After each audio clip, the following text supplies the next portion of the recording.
Your hardships, your challenges, your situation will either be the reason you don't make it, or it will be the story you tell when you do make it, and you get to make that choice. If you want to know something about yourself, sit on your bed one night and say, what's one thing I'm doing wrong that I could fix, that I would fix? You meditate on that, you'll get an answer. And it won't be one you want, but it'll be the necessary one. If you want to begin to move, you got to clear your mind of all the unnecessary luggage and baggage that's weighing us down. You're going to have people to do things to you. Things are going to happen to you. And the most important thing to do is to harness your will and let it go. Move so you can grow, so you can get on with your life. It doesn't matter about what happens to you. What matters is, what are you going to do about it? Your imagination, you're the only one can see. You're the only one can see it. The problem with your imagination, though, is you tell it to the wrong people. I don't care how it feels. I don't care if it's easy or hard. It doesn't even matter to me. It's just a reaction, it's a discipline, and it's life. And that's the way I choose to live my life. How many times have you had this really incredible idea and you took it to your family and your friends? You shared it with them and they shot it down. You know why they shot it down? Because they couldn't see it. See, all this stuff you've been imagining, you ought to start working on it. Your real life is in your imagination. Dust off your imagination and just go for it. You got to try. Quit waking up thinking you ain't got no say-so in your life. You have a choice in this matter. You can't stop what happened to you, but you can doggone sure do something about what happened to you. Life is 10% what happened to you, is 90% what you do about it. I don't care if you have to inch your way day by day.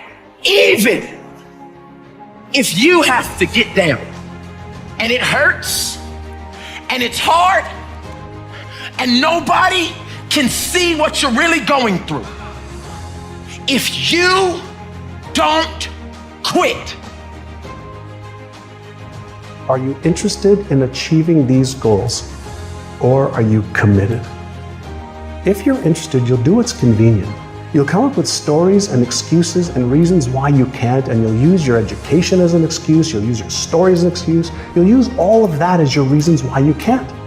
But if you're committed, you will do whatever it takes.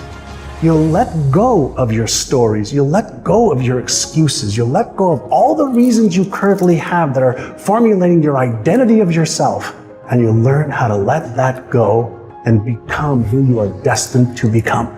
Think strategic all the time. Before any action or any inaction, ask yourself this question. Is this action going to make me stronger or weaker? Will this action move me toward the strategic long-term goals I am trying to achieve in my life? And do not lie to yourself.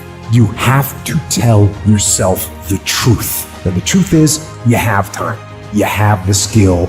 You have the knowledge and the support and the willpower and the discipline to get it done. You cannot get people to believe in your dream until you believe in it yourself. Nobody's going to put into your dream before you put in. You have to invest in what you dream for. Do you have anything that you're dreaming that you're willing to be committed to enough to see it happen? 90% of your energy, focus, time, and thought should be towards the solution, not towards the problem itself. This is a mistake most people make because they expend all the energy into the problem. And when you expand energy, it grows to survive. And the problem gets bigger and bigger and bigger and bigger, and the solution becomes more and more difficult.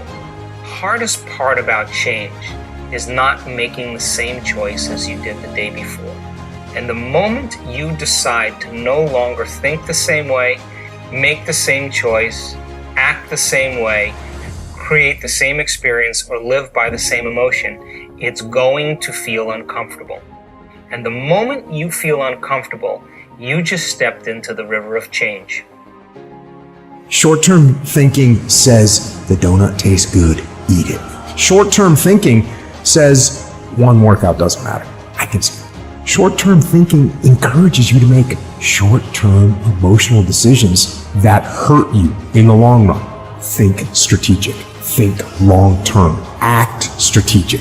take action that improves your long-term position and moves you toward your long-term goals. You need to win battles in order to win the war. You need to get out of bed, you need to run, you need to work out, you need to read and study and practice, and you need to do things that you don't necessarily want to do.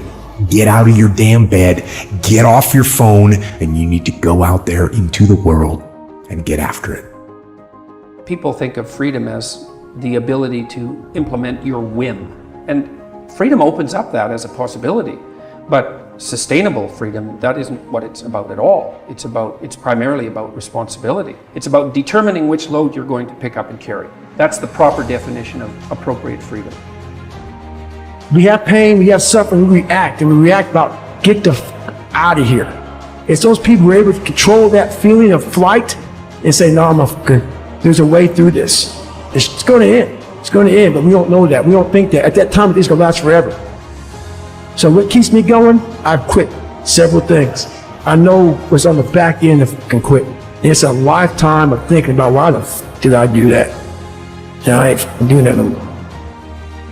You want it, and you're going to go all out to have it. It's not going to be easy.